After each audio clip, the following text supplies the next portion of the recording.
চিঠিখনিয়ে লাগি হ'ল ডাকুৱাল ককাই নহা হ'ল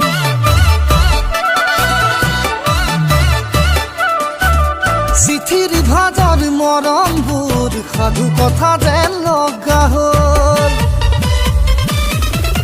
চিঠিখনিয়ে লাগি হ'ল ডাকুৱাল ককাই নহা হ'ল চিঠিৰ ভাজৰ মৰমবোৰ সাধু কথা যেন লগা হ'ল সময় সলনি হ'ল